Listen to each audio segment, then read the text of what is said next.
부처님 탄신일이라고 월요일까지 연휴던데 다 오셨네요. 우리 소망자매 일하느라고 못 오고 참 이런 날에도 막 일을 그렇게 시키는 되네요. 다른 사람들 연휴라고 다 놀러 가는데 이렇게 일 시키는 그런 회사도 있네요. 난리가 나는 줄 알았는데 삼성 파업도 좀 잘 마무리가 되는 것 같아서 그 또한 감사합니다. 오늘은 성령 강림절인데 오순절 마가의 다락방에서 열심히 기도하던 120명의 제자들에게 성령이 역사하신 것을 기념하는 날이에요. 오늘 말씀은 바울의 2차 전도 여행, 2차 전도 여행은 이제 유럽을 향했죠. 1차 전도 여행은 아시아, 특별히 소아시아, 튀르키예 그쪽이었다면 이 2차 전도 여행은 유럽으로 향했어요. 그래서 지난 주일에 알아봤듯이 자주 옷감 장사, 사실은 이제 여자 사업가였어요. 여자 사업가 루디아가 처음으로 마게도냐의 첫 성, 유럽의 첫 번째 그리스도인이 되었지요. 그래서 루디아가 자신의 집을 빌립보 교회로 이렇게 헌신했다라는 얘기를 들었어요. 그리고 일행이 지금 4명이 있습니다. 바울과 실라와 디모데와 누가, 이 사도행전을 쓴 누가, 이 4명이 있었는데 누가를 빌립보에 남겨두고 나머지 3사람이 그 다음 성인 데살로니가 성으로 갑니다. 거기에 도착해서 야손이라는 사람의 집에 머물면서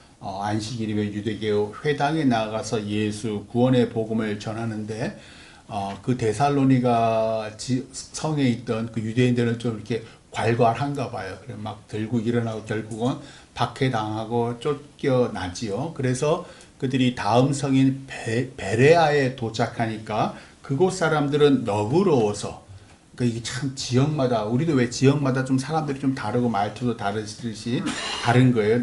그곳 사람들은 너그러워서 간절한 마음으로 예수 구원의 복음을 듣고 날마다 성경을 상고하는 거, 구약 성경, 유대교 성경을 상고하니 믿는 사람이 더욱 많아지더라. 베레아, 그럼에도 불구하고 베레아에서 그래서 좋을 줄 알았는데 그 데살로니가 지역의 그 괄괄한 사람들이 이곳 그 베레아까지 쫓아와가지고서는 유대인들을 다 막 흥분시키고 소동시켜서 또 탄압을 합니다. 그래서 믿는 형제들이 바울을 먼저 배로 피신시켜서 아덴, 오늘날 그리스의 수도죠. 아덴에 도착합니다.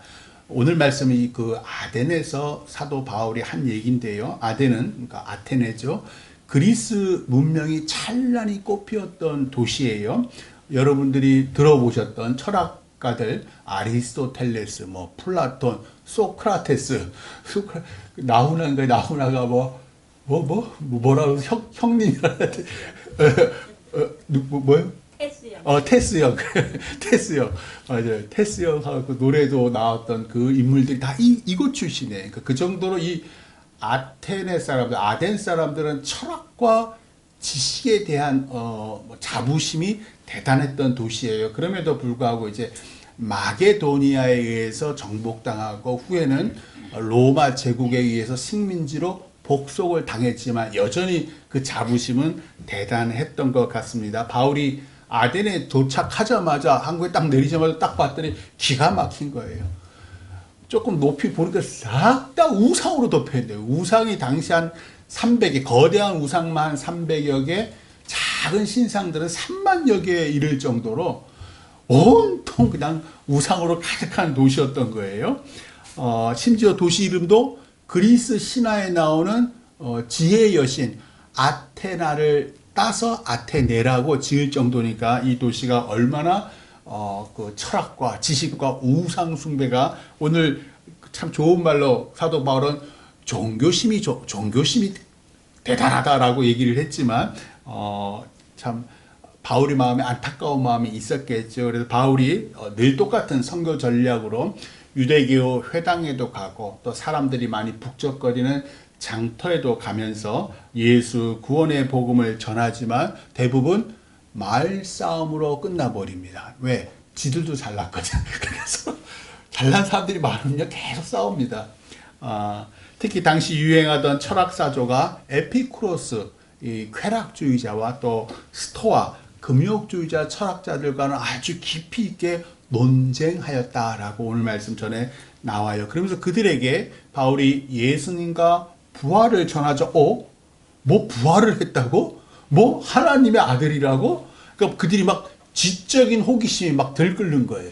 야, 너 그거 참 우리가 들어보니 새로운 말이다. 너 그 말을 우리 많은 아테네 시민들에게 전하라. 그러면서 바울을 아레오바고, 아레스의 광장이라는 뜻이요. 예전에는 원로원 회의와 또 법원이 거기에 있었는데 지금은 토론의 광장으로 쓰이는 아테네 중심 아레오바고로 데리고 갑니다. 오늘 말씀은 이제 이 아레오바고에서 바울이 한 말이에요. 오늘 말씀 22절, 23절. 자, 22절에서 23절 같이 읽어요. 시작. 바울이 아레오바고 가운데 서서 말하되 아덴 사람들아 너희를 보니 범사에 종교심이 많도다. 내가 두루 다니며 너희가 위하는 것들을 보다가 알지 못하는 신에게라고 새긴 단도 보았으니 그런즉 너희가 알지 못하고 위하는 그것을 내가 너희에게 알게 하리라. 아멘. 아덴 사람들만큼 우리 대한민국 사람들도 종교심이 아주 오래전부터 많았지요. 과거에는 무슨 큰 나무 있으면 성황당이라 그래가지고 거기다가 뭐 정령, 귀신, 마을을 지키는 신, 마을 제일 큰 느티나무, 버드나무, 그거는 베지 마십시오. 그런 거 얼마나 전설의 고향, 예전에 했던 전설의 고향, 그런 걸 또 조상의 위패를 모신 신주단지, 그걸 이렇게 몰래 모셔두기도 하고요. 또는, 아이를 승풍승풍 낳게 한다는 삼신할미로부터 해서 푸닥거리, 굿, 또 풍수지리. 이 풍수지리는 목사님들도 풍수지리 좋아하시는 목사님들 많더라고요. 이게 이제 우리가 쭉 과거로부터 지금까지 이어져 내려왔던 종교심이에요. 요즘에는 전보는 무당이나 또 남자 무당 애기들도 있고 사주팔자 타로점도 보고요. 오늘 말씀에 아덴 사람들은 심지어 알지 못하는 신에게라고, 그런 단도 세울 정도는 이 사람들은 그러니까 대단한 지적 호기심, 새로운 것에 늘 목말라 했던 사람들이구나. 바울은 바로 그 너희가 알지 못하는 신에게라 할 때 그 신이 내가 섬기는 하나님이다. 내가 그를 알려주리라 하고서는 이제 말을 시작을 하는 거예요. 자, 오늘 말씀 24절로 27절. 자, 24절로 27절. 자, 그 하나님이 어떤 분이신지에 대해서 얘기를 해요. 24절로 27절 같이 읽어요. 시작. 우주와 그 가운데 있는 만물을 지으신 하나님께서는 천지의 주제시니 손으로 지은 전에 계시지 아니하시고 또 무엇이 부족한처럼 사람의 손으로 섬김을 받으시는 것이 아니니 이는 만민에게 생명과 호흡과 만물을 친히 주시는 이심이라. 인류의 모든 족속을 한 혈통으로 만드사 온 땅에 살게 하시고 그들의 연대를 정하시며 거주의 경계를 한정하셨으니 이는 사람으로 혹 하나님을 더듬어 찾아 발견하게 하려 하심이로되 그는 우리 각 사람에게서 멀리 계시지 아니하도다. 아멘. 참 이렇게 짧고 간략하게 하나님이 어떤 분인지에 대해서 설명을 한 거예요. 오늘날에도 하나님을 믿지 않는 사람들은 그 인간이 원숭이 또는 유인원으로부터 진화된 거라고 주장을 하잖아요. 그래서 그 과거 믿지 않았던 그 공산주의 국가 소련, 오늘은 이제 러시아로 바뀌었지만 소련과 또 중국에서 실험을 했어요. 인간과 원숭이, 인간과 유인을 교배를 시켰어요. 그런데 아무 결과가 없는 거예요. 왜냐하면 98% 이상의 유전자를 같이 공유하지만 나머지 1, 2%의 차이가 있기 때문에 아예 무슨 결과가 없는 거예요. 염색체도 달라서 인간의 염색체는 23쌍인데 이 원숭이와 유인원은 24쌍이라는 거예요. 과학계는 그래서 이렇게 결론을 지었어요. 인간과 원숭이는 공통 조상에서 갈라져 나왔지만 현재는 서로 다른 종으로 분리돼 자연적인 교배나 인공적인 생식 성공은 불가능하다. 이게 진화를 믿는 사람들, 또 과학을 신봉하는 사람들의 결론이거든요. 저는 그분들에게 한번 물어보고 싶어요. 제안하고 싶어요. 한번 더듬어 올라가 보세요. 원래 공통 조상이었대요. 그 원래가 언제입니까? 언제 공통 조상인 적이 있습니까? 그리고 현재는 서로 다른 종이래요. 그럼 그 현재는 언제부터가 현재가 돼서 다른 종으로 분리가 됐습니까? 갑자기 확 다른 종이 됐습니까? 아니면 천천히 같은 종이었다가 천천히 어느 순간 아주 이게 말이 됩니까? 한번 과학계한테 물어보고 싶은 거예요. 한번 더듬어 한번 올라가 보십시오. 진화론을 신봉하는 과학계는요, 예전에도 말씀드렸던 것 같아요. 우주의 탄생을 아무것도 없는 상태, 그 어떤 것도 존재하지 않는 상태에서 뭔가가 빵 터져서 그 빅뱅이라 그래요. 이 엄청난 우주가 발생했다. 터졌어요. 그러면 도대체 뭐가 빵 터졌고, 도대체 누가 이 빵 터지는 이 일을 했습니까? 그들은 주장해요. 온통 우연이다.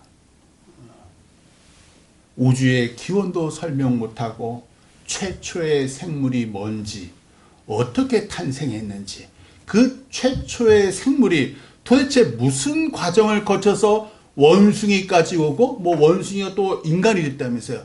원숭이가 도대체 또 어떻게 인간이 되었고, 그것들이 공통 조상으로 그 최초의 생물이 변화됐는지, 온통 우연과 빵 터짐, 이해할 수 없는 일들의 연속이라고 과학계가 얘기를 해요. 이게 과학입니까? 이건 과학이 아니에요. 이건 믿음이에요. 그 사람들은 그렇게 믿는 거예요. 과학의 기본은 인과론이에요. 예전에도 말씀드렸죠. 모든 현상, 결과는 원인이 있다는 거예요. 이게 과학이고 이게 논리라는 거예요. 그러면 우리가 보는 모든 현상이 결과인데, 그 결과가 나타나기 위해서 원인이 있다. 그것을 증명하는 게, 논리적으로 증명하는 게 과학인데, 제가 그 과학계, 진화론을 믿는 사람들에게 좀 더듬어 오늘 나오잖아요. 사도 바울이 하는 얘기가, 자, 너희들 철학을 신봉하고 인간의 지식을 신봉하는 너희들아, 한번 더듬어 올라가 봐. 그래. 너희가 논리적이고, 너희가 과학적이고, 이성적이라 그랬지만, 그러면 그걸 계속 올라가면 뭐가 나와요? 최초의 원인이 나온다는 거예요. 최초의 원인. 그 현상과 결과들 자꾸 올라가면은 뭔가 우리도 그렇잖아요. 우리도 어떤 조상이 있었잖아요. 조상이 있고 난 다음에 쭉 우리가 나온 거 아니에요. 그러면 그 원인, 최초의 원인은 다른 그 어떤 것에 의해서도 영향받지 않는 존재가 있을 거 아니에요. 그 최초의 원인을 우리는 하나님이라고 합니다. 나는 스스로 있는 자다. 나는 그 어떤 현상과 결과와 원인 없이 나는 스스로 있는 자다.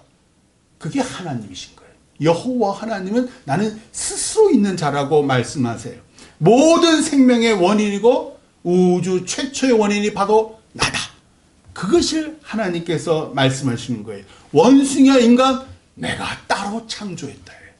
어떻게? 염색체도 유전자도 생김새도 존재의 목적도 다르게 내가 창조했다. 성경이 나오잖아요. 창세기에. 내가 모든 동물들 너희가 다스리라고 맨 마지막에 아담과 하와를 창조하셨다. 나의 형상을 닮은 유일한 존재로 인간을 창조했다. 그게 우리가 믿는 하나님, 너희가 알지 못하는 신이야 라고 자신의 철학과 지식을 자랑하는 그 아덴 사람들에게 바울이 말하는 거예요. 그렇다고 과학과 이성을 무시하라는 얘기가 아니에요. 그런 목사님들도 계신데 그렇지 않아요. 과학과 이성을 통해서 또 인과론을 통해서 논리를 통해서 한번 더듬어 찾아서 하나님을 발견하라는 얘기예요.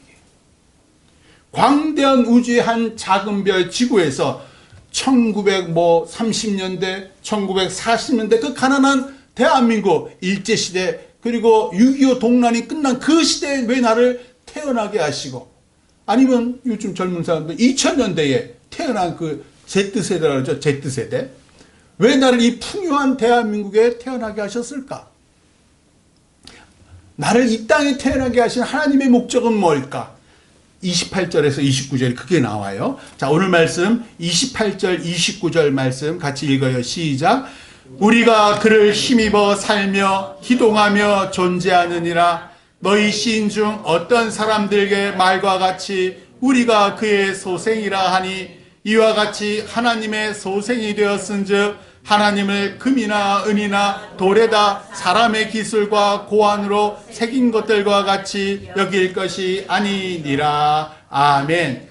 우리는 하나님의 소생이다. 헬라어로 이 소생이 게노스더라고요. 게노스. 혈통, 족속, 가계라는 뜻이고, 좀 생명과학적 아시는 분들은 게놈, 유전자 총합, 그 어원이 이 게노스예요. 혈통, 족속이라는 뜻. 즉, 바울은 우리는 하나님의 혈통, 하나님으로부터 온 족속이다 라고 얘기를 해요. 우리가 하나님의 혈통으로 이 땅에 태어났다면 아버지 되시는 하나님께서, 창조주 되시는 하나님께서 왜 나를 이 땅에 태어나게 하셨는지 그 존재 목적이 있을 거 아니에요. 그 존재 목적대로 살아라. 그것이 너를 올바르게 살게 하고 기쁘게 살게 할 것이다. 그 얘기를 아덴 사람들에게 하는 거예요. 그런데 이런 결론까지 오는 데가 한참 걸리잖아요. 왜냐하면 이거 더듬어 찾아 올라가는 거예요. 내가 하나님의 소생, 하나님의 혈통인지를 발견하는 데까지 시간이 너무 오래 걸리고, 게다가 내 스스로 찾으려고 애쓰지 않죠. 우리 가운데 최초의 원인을 찾으려고 하는 사람들이 과연 몇이나 있어? 아무도 없습니다. 대부분 사람들은 뭘 원해요? 그냥 동물처럼, 그냥 돼지들처럼 아무 생각 없이 배부르고 편안하게 건강하게 오래오래 사는 거, 아니 영원히 건강하게 부자로 사는 거, 그런 거 원하잖아요. 하나님이 나의 소생이고 뭐가 아니라 하나님이 나의 조상이고 뭐, 그냥 나는 동물처럼 사는 인생이라는 거예요. 그 얘기를 하고 싶은 거예요, 바울이. 오늘 말씀 30절 31절 말씀 같이 읽어요. 30절 31절 시작. 알지 못하던 시대에는 하나님이 간과하셨거니와 이제는 어디든지 사람에게 다 명하사 회개하라 하셨으니 이는 정하신 사람으로 하여금 천하를 공의로 심판할 날을 작정하시고 이에 그를 죽은 자 가운데서 다시 살리신 것으로 모든 사람에게 믿을 만한 증거를 주셨음이니라 하니라. 아멘. 너는 하나님의 소생인데, 너는 하나님의 혈통인데 동물처럼 살았으니 회개하라. 너는 더듬어 찾으면 하나님을 발견할 수 있었는데도 더듬어 찾지 않았으니 회개하라. 과거 네가 아예 하나님을 몰랐을 때는 하나님이 네 죄를 간과하셨지만 이제 네가 하나님에 대한 소식을 들으니 그가 명하사 회개하라 하신 대로 네 죄악을 회개하라. 왜냐하면 하나님이 정하신 사람 예수 그리스도가 천하를 공의로 심판하기로 작정하셨기 때문이다. 하나님께서 너희 죄를 사하시려고 예수를 죽은 자 가운데서 다시 살리사 모든 사람에게 그를 믿을 만한 증거를 주셨느니라.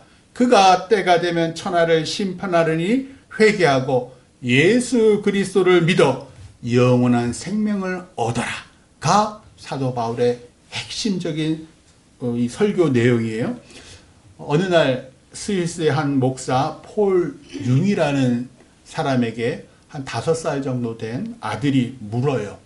아빠, 하나님이 계셔? 목사인 아버지는 하나님이 계신다는 말도 안 계신다는 말도 없이 말을 다른 방향으로 돌립니다. 너무 이상했던 거예요, 아들은. 우리 아버지 목사인데. 왜냐하면 이 아버지는 목사지만 하나님에 대해서, 하나님의 존재에 대해서 확신을 하지를 못했습니다. 매주일 설교를 하는데 하나님이 진짜 계신지 안 계신지를 몰라요. 본인도 괴롭지요.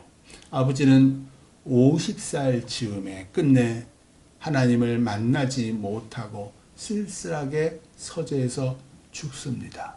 그걸 이제 장성한 아들이 보지요. 반면에 어머니는 낮에는 아주 신실한 사모고 또 아이들의 엄마고 그랬는데 밤만 되면 접신을 합니다. 영매라고 하죠. 예전에 사울이 왜 죽은 사무엘 불러내라고 막 했던 거 기억나죠?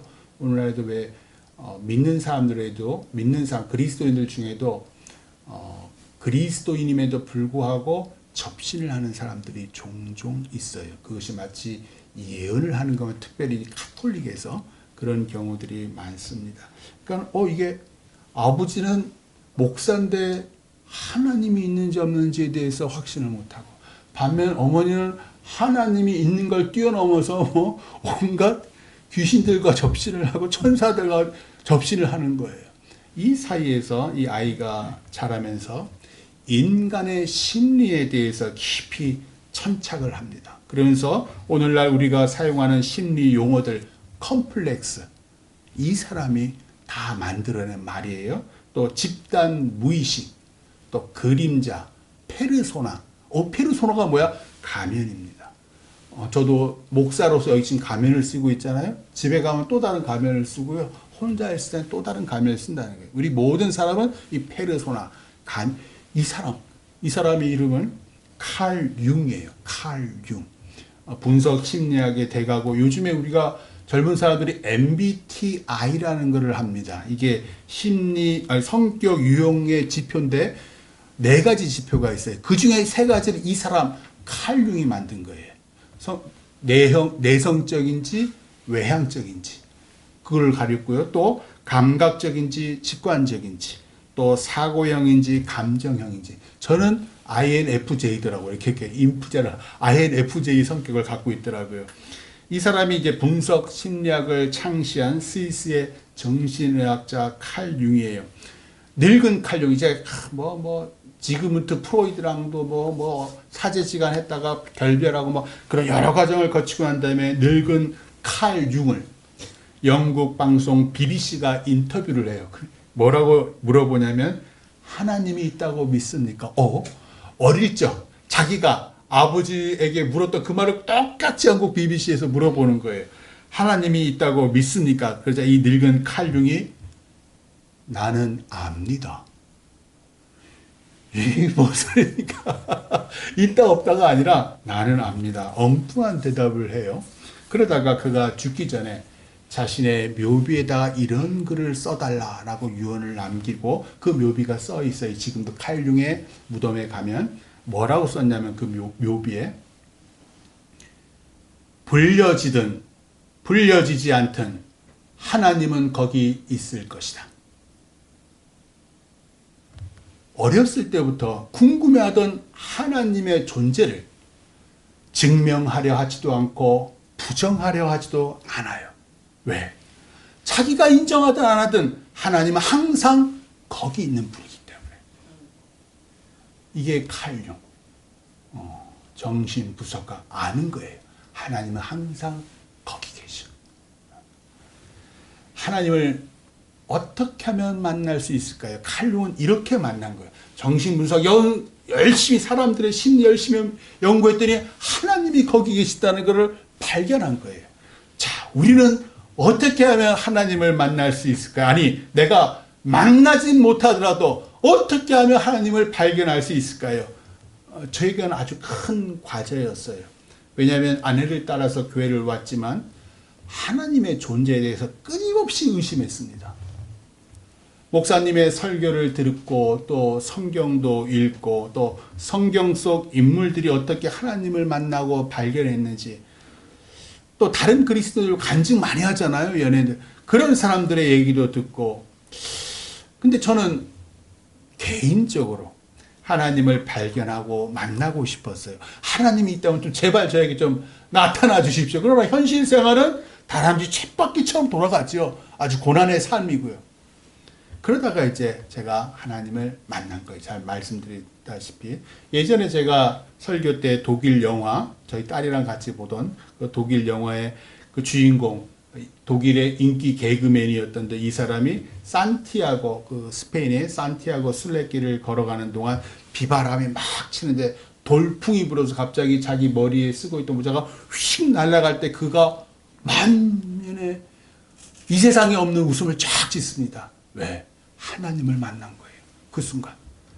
그러자 확 달라집니다. 그 지긋지긋한 순례길이 확 감격과 감동으로 임하는 거예요. 하나님을 만나면 확 달라져요. 그 영화 속에서 보여주더라고요. 바울이 다메섹으로 왜 그리스도인들, 초대교회 교인들 막 체포하러 가다가 예수님의 말씀을 듣잖아요. 사울아, 사울아, 네가 어찌하여 나를 박해하느냐. 그리고 눈에 비늘 갇힌 것이 씌워지고, 그리고 아나니아 선지자에게 세례를 받고 그가 만세를 부리고 내가 예수 그리스도를 만났다. 야곱은 꿈에서 사닥다리 오르락 내려가는 천사들을 보면서 하나님을 만나기도 했고요. 저처럼 환상 중에 하나님을 만난 사람도 있고요. 근데 이런 경험은 아주 특별해서 보편화될 수 없어요. 그런데 제가 우연히 그 CBS 새롭게 하소서에 출연하신 분이 짧은 그 동요 쇼츠라 그러죠. 그걸 봤는데 하나님을 무조건 만날 수 있는 방법이 있다는 거예요. 이 양반이 무슨 얘기를 하나 들어봤어요. 그랬더니 낮은 곳에 가랍니다. 낮은 곳에는 반드시 하나님이 계시다. 이 말씀에 제 영혼을 팡 쳤어요. 맞아. 맞아. 하나님은 멀리 계시지 않지. 저는 귀국하자마자 서울 중국인 교회 그 선교사로 목사로 섬겼잖아요. 하나님이 살아계시더라고요. 까치발로 걷고 한국에 그냥 공짜로 치료받고 싶어가지고 오신 분이요. 수술 안 받고 기도하고 그리고 그냥 멀쩡하게 뛰고 걸어 다니더라고요. 기적, 하나님은 치유하시더라고요. 뿐만입니까? 자신의 방을 비워줘요. 자신의 방을 그 학대받은, 한국 남편한테 학대받은 그 여자를 위해서 자신의 방을 비워줘요. 집사님이요. 마사옥 집사님이요. 그리고 자기는 그 교회 근처에 있는 교회 조그맣게 내놓은 그 방에 그 여러 명이 같이 사는 그 냄새 풀풀 나는 그 방에 일부 들어와 삽니다. 외국인 노동자들. 거기에 하나님이 살아계시더라. 필리핀에 있는 쓰레기 마을. 거기에 하나님이 살아계시더라. 쪽방촌에 사시는 도시 빈민들. 그분들은 정작 하나님을 못 만날 수 있어요. 그런데 여러분이 그분들한테 가보세요.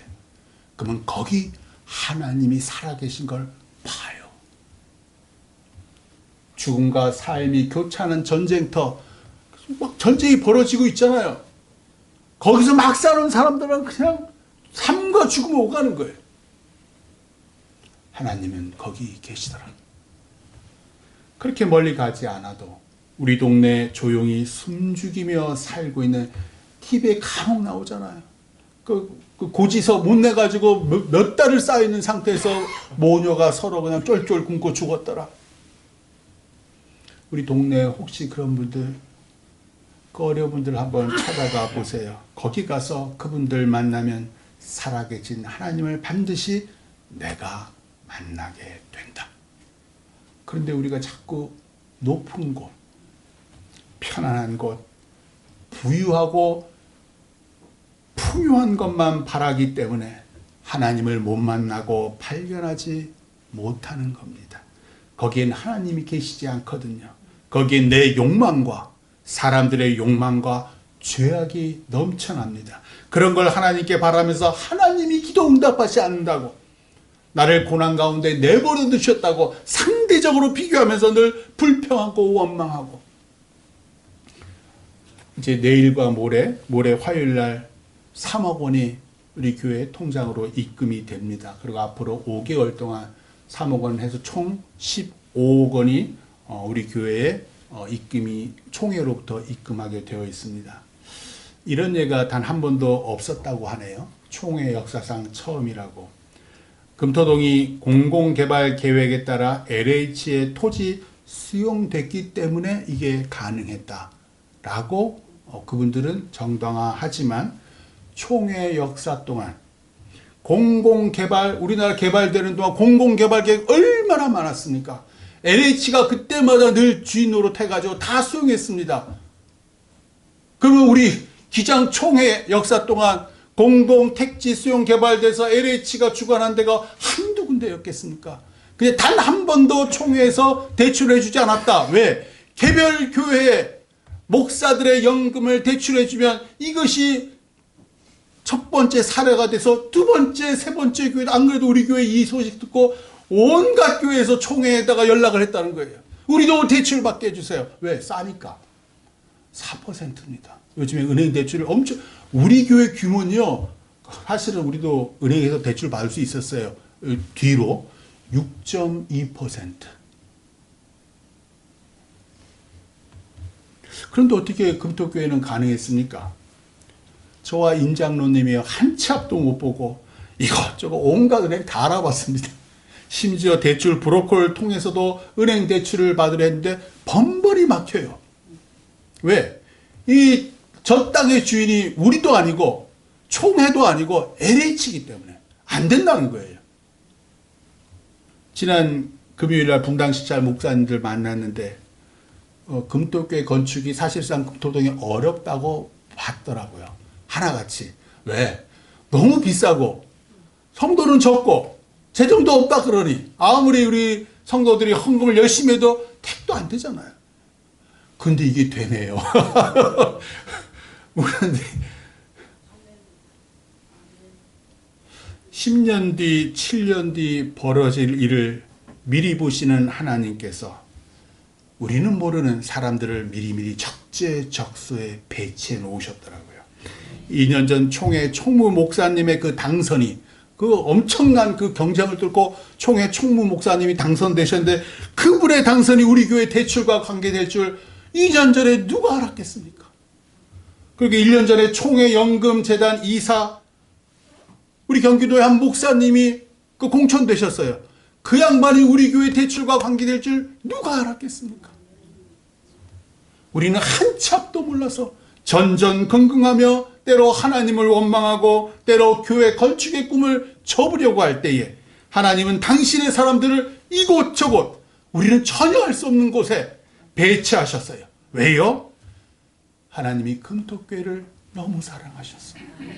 50년 동안 이 교회를 지켜온, 아까 우리 송장로님 기도해 주신 대로 저는 보지도 못하고 듣지도 못한 그 권사님들, 장로님들, 집사님들, 지금 하나님의 품에 계신 그분들의 눈물과 기도로서 이 50년의 금토교회 역사가 있었으니까 그들의 눈물과 기도를 헛되지 않게 하시려고 10년 전, 7년 전, 2년 전, 1년 전부터 사람들을 미리미리, 오늘 성령 강림절 마가의 다락방에서 간구하던 제자들에게 성령 하나님이 임하셨듯 성령 하나님 만나기를 소망하세요. 삶이 달라집니다.